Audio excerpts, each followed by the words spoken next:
Podcast'imizin ilk bölümü. Bu bölüme özel olarak da Mimar Sinan Güzel Sanatlar Üniversitesi Sinema Televizyon Bölümü son sınıf öğrencisi Doruk Erdener yanımızda. Ve Doruk benim küçüklükten çok yakın bir arkadaşım, çok eski dostum, kardeşim ve kendisinin de hem bu bütün ekipman seçimlerinde hem de bu ekipmanların yerleştirilmesi, ayarlanması, aklınıza gelebilecek bütün detaylarda çok emeği var. Çok teşekkür ederiz ona da. Ve açıkçası ilk bölümü de bu sebeple onunla çekmeyi ben çok istedim. Canı gönülden.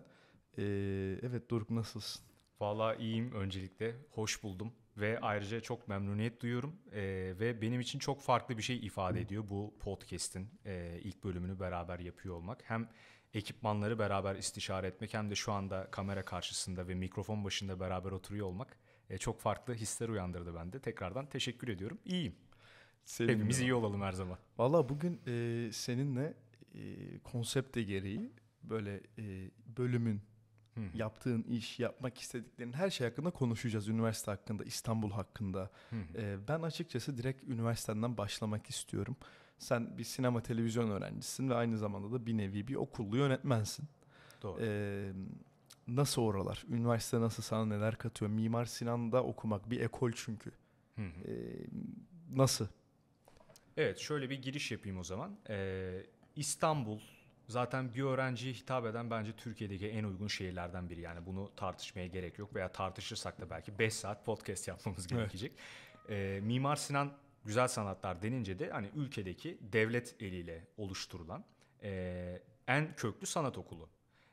Osman Hamdi Bey gibi çağının çok ötesinde düşünen bir aydın tarafından, bir sanatçı tarafından bu girişim başlatılıyor zamanında ve bu silsile, bu devamlılık neticesinde aslında bir usta-çırak ilişkisi şeklinde biz insanların birbirine aktardığı bilgileri hala almaya devam ediyoruz ve üzerine koyarak almaya devam ediyoruz. Bu gerçekten şanslı hissettiriyor. Yani İstanbul'da öğrenci olmak, Mimar Sinan'da öğrenci olmak gerçekten güzel bir his ve ayrıcalık veriyor. Fakat sadece bu pandemiden kaynaklı olarak biraz üniversiteye başladığımız dönem talihsiz bir zamana denk geldi. O birazcık eğitim sürecimize ket vurdu ama bunu görmezden gelirsek gayet keyifli İstanbul Mimar Sinan.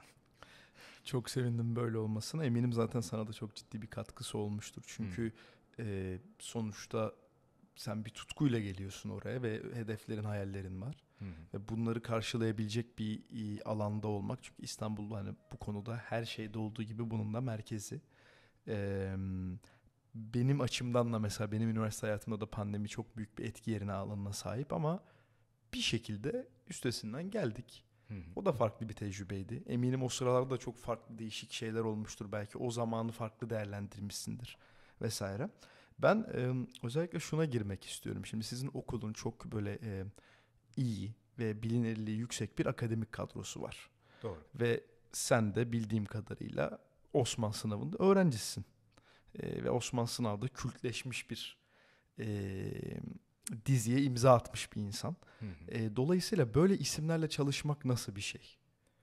Valla ben o ortamda bulunmak ve o isimlerle beraber anılmaktan dolayı, onların öğrencisi olabilmekten dolayı çok memnun ve ayrıcalıklı hissediyorum kendimi. Çünkü hep şunu görüyoruz. Daha öğrencilik döneminde bile ki eminim mezuniyetten sonra da bu devam edecektir. Mimar Sinan sinema denilince hani sektörde bir forsunuz oluyor hemen. Çünkü bizden çıkan isimler yani gerek kamera önü gerek kamera arkası için konuşmak gerekirse gerçekten kendini kanıtlayan ve nitelikli insanlar olduğundan dolayı hani Mimar Sinan faktörü bizi çok olumlu manada etkiliyor.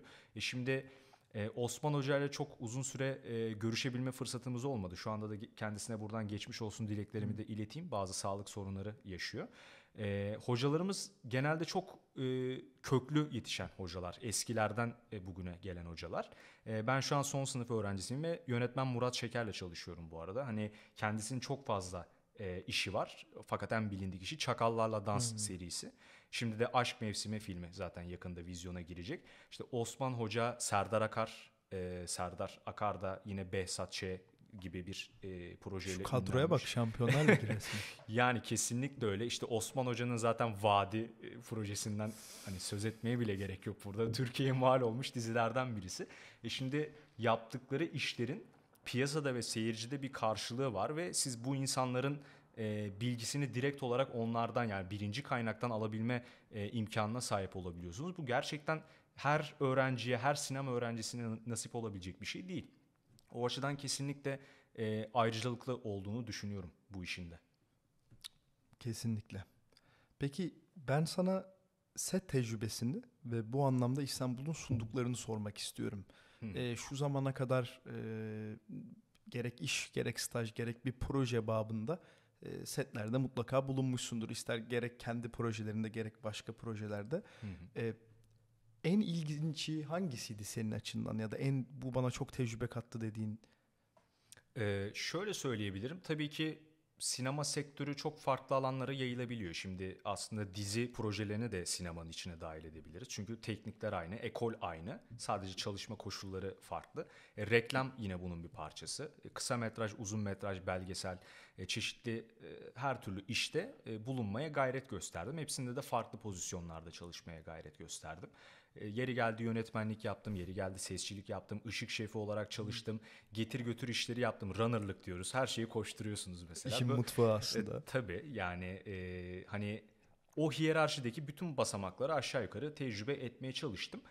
Burada böyle hani kendi yaptığım işi ön plana çıkarıyor gibi olmasın ama en büyük tecrübeyi kendi setinizde alıyorsunuz. Bu hemen hemen bütün sinemacı öğrenciler için de böyledir. Çünkü kontrol tamamen sizde. Planlama, programlama, organizasyon, yönlendirme, direktif verme.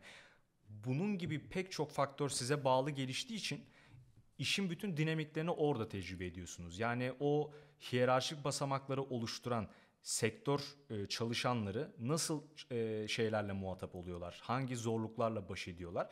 Bunları önceden bildiğiniz için yönetmenken ya da bir projenin işte yapımcılığını üstleniyorken, yani kısacası kendi setinizi yapıyorken en büyük tecrübeyi orada kazanıyorsunuz. Ben de bu şekilde kazandım. Tabii sonu biraz talihsiz bitti. Yani günümüzde bu veri depolama, veri yedekleme işi gerçekten önemli bir boyuta geldi. Buradan da hani altını çizmek isterim. Evet, o konuya girelim. Tabii olur, Sen girelim. şimdi kendi filmini çektin. Kısa Evet. metraj bir film. Ve bunun için de aslında ciddi bir zaman, emek ve aynı zamanda da maddi bir bedel ödedin yani bunların hepsini gerçekleştirebilmek için. Ve senin adına da belki hani yaptığın en önemli projeydi bu şu zamana kadar ki. Hı hı. Ve bunun neticesinde de e, tam emeğinin karşılığını alacakken bir talihsizlik yaşadın. Onu anlat bize. Tabii. Ben bir bilim kurgu projesi tasarlamıştım ve hikayesini aşağı yukarı 4 ay 5 ay gibi bir sürede olgunlaştırıp bunu daha sonra nasıl daha iyi hale getirebilirim diye uğraşırken bu aslında senaryonun oluşum süreci 1,5 seneye yayıldı diyebilirim. Sonrasında ben bunu 7. sömestr projesi olarak, yani diploma ön koşul atölyesi diye bir bizde ders var. Onu geçtikten sonra artık bitirme projesini yapmaya hak kazanıyorsunuz. Ben burada bu filmi artık hayata geçirebilirim diye düşündüm. Kendimi bir ölçtüm, biçtim, yapabilir miyim, yapamaz mıyım? Sonra bütçeme baktım, yaparım dedim. Her şey güzel gitti. İşte indirimli bir şekilde ekipman kiraladım. Ulaşımı indirimli bir şekilde kapattım. Film setime catering getiren Şişli Belediyesi'ydi ve ücretsiz bir şekilde yaptılar. Harika. Oyuncular para istemedi, gönüllü olarak gelip çalıştılar. Nef yerleşkelerini biliyorsundur, İstanbul'da çok fazla var. Nef 03'te, Kağıthane'de. Oranın mekanlarını kullandık, para almadılar. Buna rağmen ben hani 3 sene 4 sene biriktirdiğim parayı harcadım. Yine yüksek bir maliyetli işte. Yaptık. Türlü zorluklara rağmen içime de sindi bu arada. Set gayet iyiydi. İnsanlar canla başla çalıştılar. 3 günlük bir set yaptık. Tam artık post prodüksiyon aşaması başlamıştı ki çok böyle CGI efekti gerektiren, miksaj gerektiren bir iş dağılımı vardı. Ben de bizzat içinde bulunuyordum. Yani kesme birleştirmelerin birçoğunu da ben yapıyordum. Aşağı yukarı %60, %70'i tamamlanmışken henüz belirleyemediğim bir sebepten ötürü ham dosyalarla beraber yedekler falan hiçbir şey kalmadı. Gitti dosyalar, yandı yani. 1,5 ay, 2 ay bunu kurtarmaya çalıştık, kurtaramadık. Geri getirdiğimiz dosyalar hasarlı bir şekilde geri geliyor. Ve hani bu öyle doğum günü fotoğrafı, videosu gibi şeyler olmadığı Tabii. için bitti gitti film. Gözden çıkarttık yani, kurtaramadık. Yedeklerinin de aynı kadere kurban gitmesi çok sıkıntılı bir süreç. Ama ne oluyor sonuçta? Geri getiremiyorsunuz. Film gidiyor. Bu yani bir yandan benim için çok üzücü bir süreç ama bir yandan da hayatımda sinemaya dair kazandığım en büyük tecrübeyi ben o sette ve o post prodüksiyon sürecinde kazanmıştım. Böyle Kesinlikle. söyleyebilirim. Bu filmin bu arada ne yazık ki asla hiçbir zaman tam versiyonunu izleyemeyeceğiniz filmin Hı hı. fragmanını istersen sona koyalım. Olur. Böyle bir Tabii ki. sıkıntı olur mu? Yo, hiçbir sıkıntı Bunu olmaz. videonun, Film yok zaten evet, ortada. doğru. Niye sıkıntısı olacak? Bunu videonun sonuna, podcast'ın sonuna koyalım. Olur. Çok Merak sevinirim. edenler izlesinler Tabii, o fragmanı kadar da. konuştuk, insanlar doğal Ben olarak çok beğendim merak çünkü ediyor. özellikle o fragman 2'yi. Eyvallah. Evet, yani çok talihsiz bir olay. Çok büyük bir tecrübe. Hı. Aslında acı bir şekilde öğrenilmiş bir tecrübe ama çok klişe bir şey söyleyeceğim. Her şerde bir hayır vardır. Yani Ee, klişe değil, doğru. Doğru olduğu için klişe Evet, zaten. Ben evet, katılıyorum evet. o yüzden. İtirazım olmaz yani. Eyvallah. Şunu sormak istiyorum sana. Birincisi, sinematografik olarak Hı hı. e, bence bu işin içinde olan herkesin mutlaka bir idolü, bir eni vardır. Hı hı. Senin için sinemada ben 3 enini sormak istiyorum. Birincisi, belki bunu zor cevaplayabilirsin ama hani en iyi film Hı hı. senin adına. İkincisi en iyi yönetmen. Hı hı. Üçüncüsü de en iyi aktör aktris. Senin için kimdir? Hı hı. Şimdi tabii genel anlamda böyle en iyi ya da Çok işte zor değil mi? aynen Yani zor yani. Çünkü kime hani göre, neye göre bir mesela? şeyi tercih ettiğinde sanki diğerlerine haksızlık yapacakmışsın gibi böyle insan bir tribe giriyor ama çok da düşünüyorum. Çünkü genelde sinemacı görünce o sektörün dışındaki insanlar da benzer şeyleri soruyorlar. E, En iyi filmim Roman Holiday. 1953 yapımı. Buna çok rahat cevap verdim bu arada. Beklemiyordum belki. Çat diye çıktı. 1953 yapımı, siyah beyaz, William Wyler tarafından çekilen bir film. Romantik komedi türünde, ki ben normalde de romantik komedi seven bir insan değilim ama yani bu çok ayrı bir kategoriye koyuyorum. E, Tamamı İtalya'da ve Roma şehrinde çekilen ilk Hollywood filmi olma özelliğini de taşıyor. Kadrosu da inanılmaz. Yani o Audrey Hepburn, hayranlığım o filmden başlamıştır. Oo, Evet, ana çok eleganlı. castlardan bir tanesi. Bir de Gregory Peck isminde, yine aslında West End'deki rolleriyle ön plana çıkan, çok böyle kameraya yakışan oyunculardan bir tanesi. O ikisini William Wyler'ın filminde seyretmek harikaydı. O yüzden birinci soruya cevabım bu. En iyi filmim Roman Holiday. Ve en son 40'ıncıya seyretmiştim o filmi. Bazı insanlar yalan söylediğimi düşünüyor ama 40'ıncıya. aynen, yani tekrar 40'ıncıya seyrettim. Çünkü kısa film yani. 1 saat 58 dakika. Yani 2 saat diyelim. Çok da kısa değil ama yani hani Bize göre kısa. Sinemacılara sanırım, göre kısa. evet. Hani canım sıkılıyor. Uzaklaşmak istiyorum dünyadan. Açıyorum, seyrediyorum. Çünkü Çok çok güzel, tatlı. çok güzel. Ezbere bildiğim halde Süper. açıyorum, seyrediyorum Benim yani. mesela benim için öyle bir film var. Hangisi? Gora. Yani Evet, güzel. başından sonuna ezbere söylerim. Şu an tekrar çekilse istedikleri her rolü oynarım. Hmm. O kadar ezbere biliyorum. Bence Türk sinemasındaki en kült ve o dönem içinde devrim yaratan bir filmdir. Çünkü 2004 yılında biliyorsun vizyona girdi ve o filmde Türkiye'de daha önce böyle hiç kullanılmamış CGI'lar, daha böyle hiç Tabii. yapılmamış set ortamı yapılmıştı o uzay ortamını yaratabilmek için. Aslında döneminin de ülke şartlarında çok ilerisinde bir projeydi bence. Ve hani bence Türk olup da izlememiş insan yok Gora'yı mesela. Muhtemelen. Evet. Ama tabii seninki bambaşka bir şey. Yani o işte işin içinde Audrey Hepburn var. İşte 1953'tü değil mi? Evet. 53 yapımı. siyah beyaz. Eski de bir İşte film. İtalya'da çekilen ilk Hollywood filmi, yani tam anlamıyla çekilen ilk Hollywood filmi falan. Hı hı. Çok farklı bir şey ve hani ben buradan konuyu da şuna getirmek istiyorum aslında. Ee, O diğer iki eni daha cevaplamadın ama tam o fırsat geçmişken şunu sormak istiyorum sana.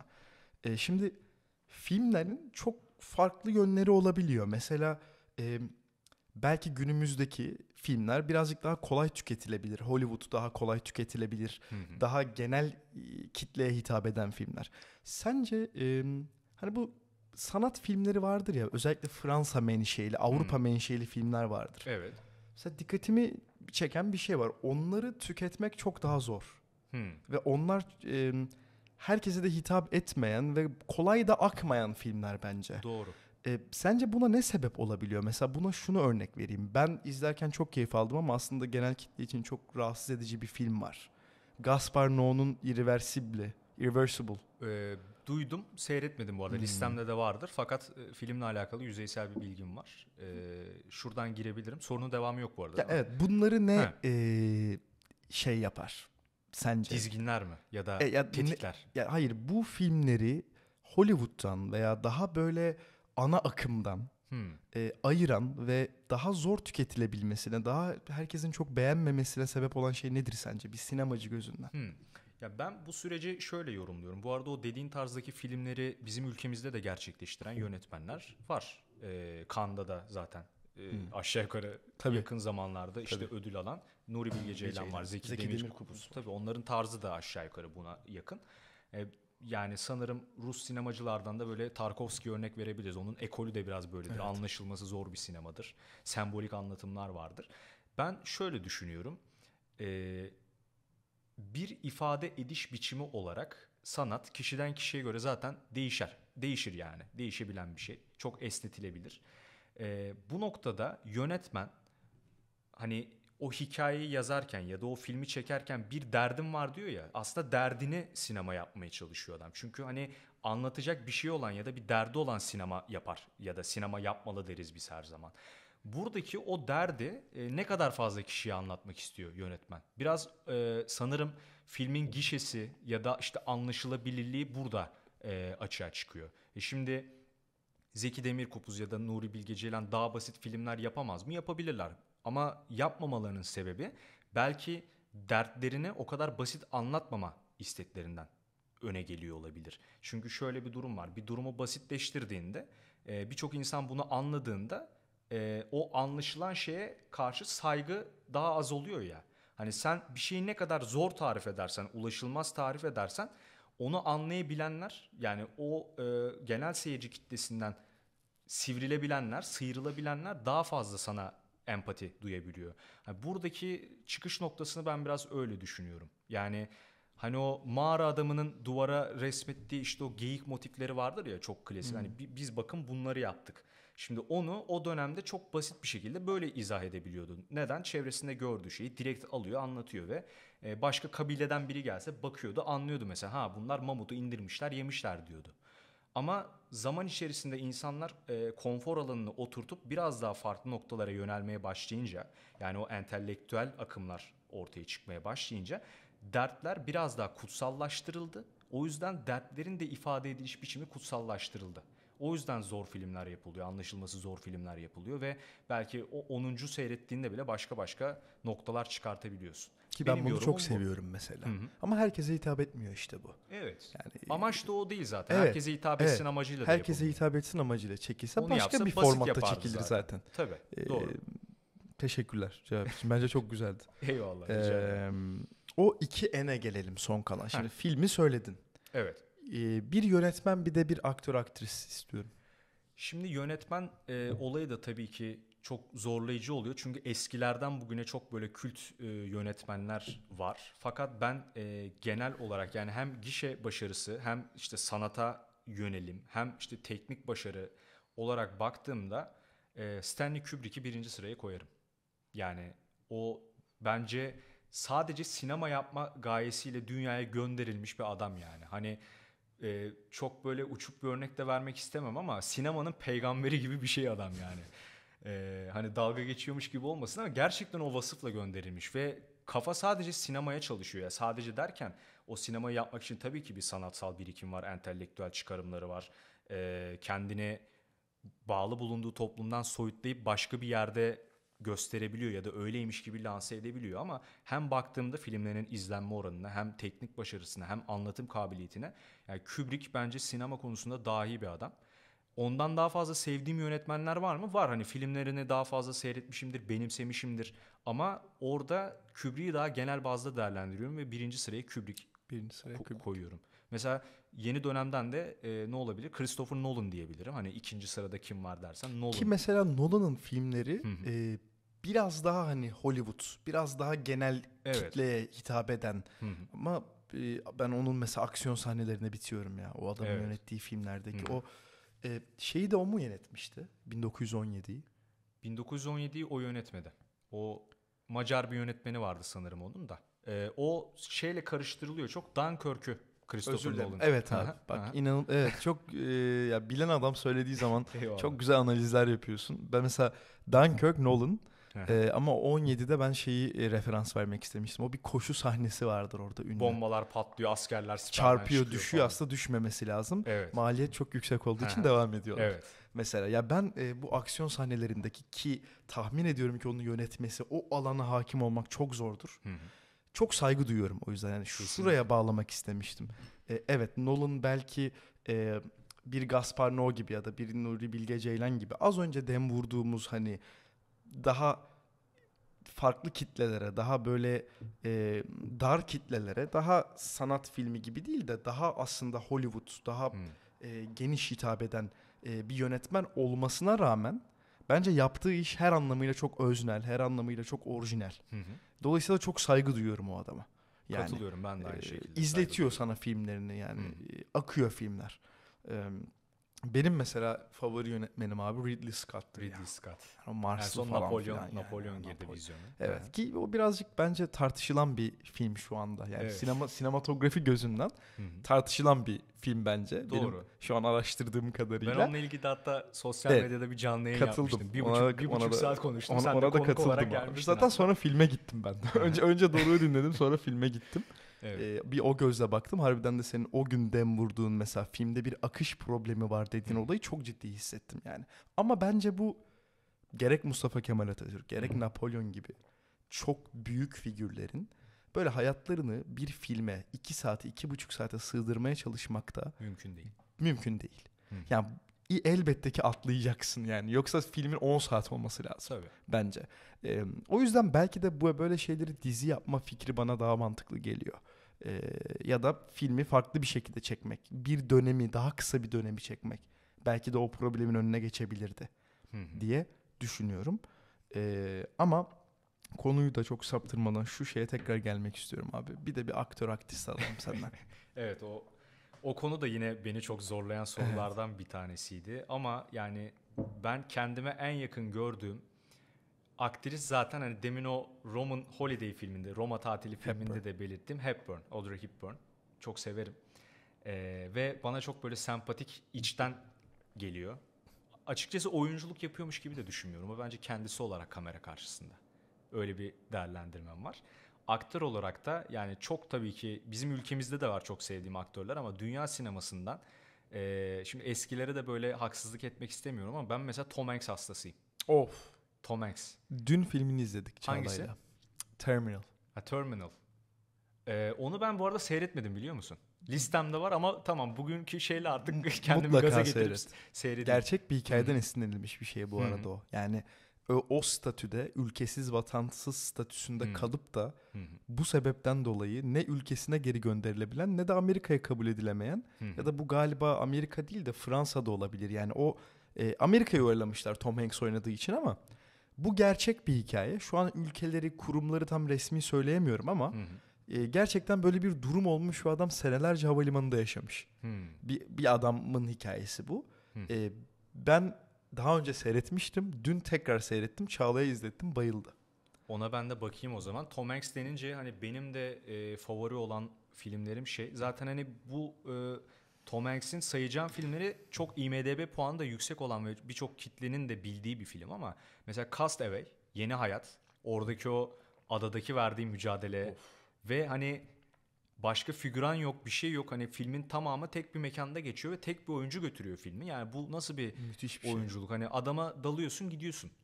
Captain Phillips mesela orada gemiye korsanların saldırılması temasını işler. I am the captain now muhabbeti değil mi? Kaptan benim şimdi. Evet, o korsanın Evet. söylediği laf. İşte Er Ryan'ı kurtarmaktaki o yüzbaşı Miller Abi şu performansı. filmlere bakar mısın ya? Efsane. Daha şeye gelmedin bile. Sen söyle şu an. İşte Casuslar Köprüsü var.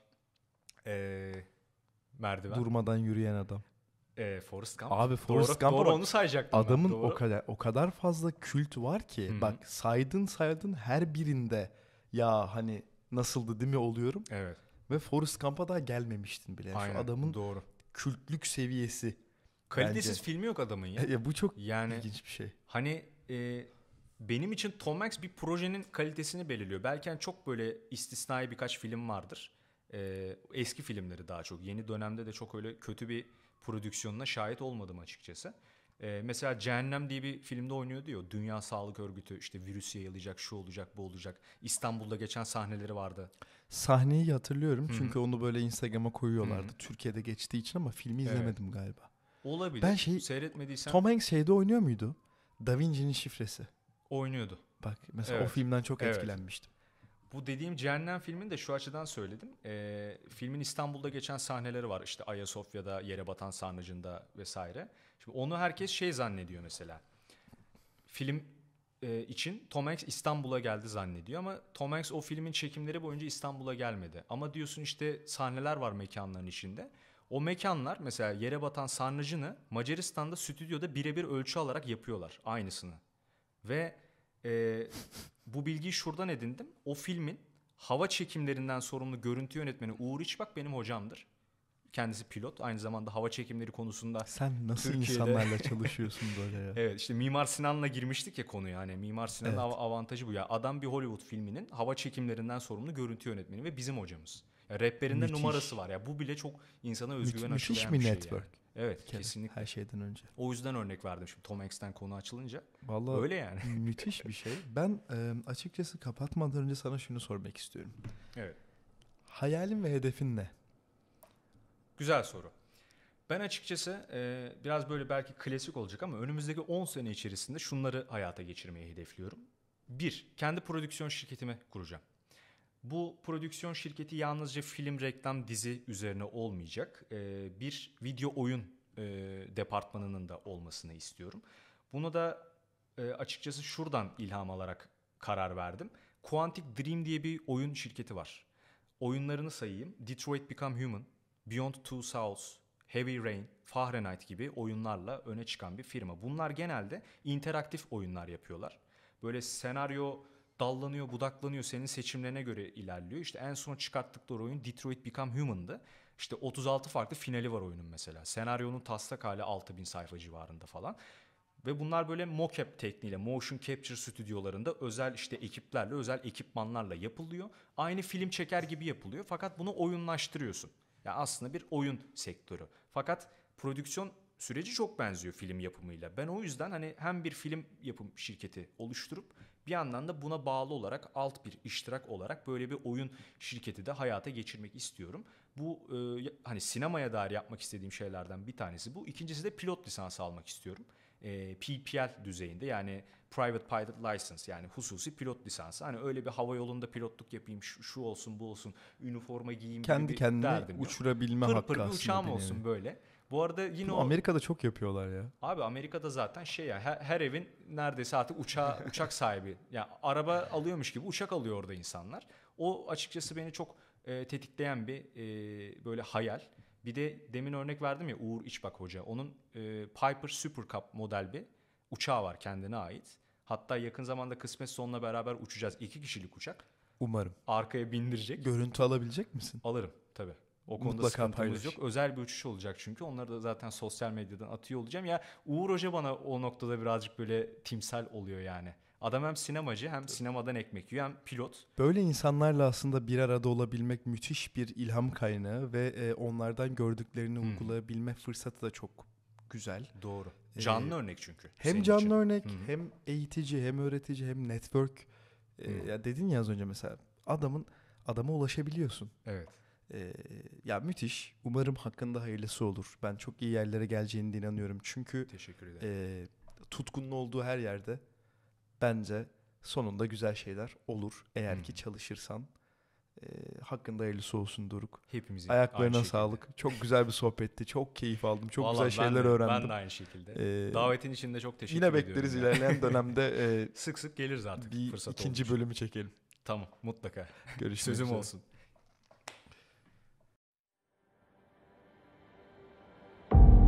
Beşinci segment 3. modül hizmet birimi klonları için üretim talimatı oluşturuluyor.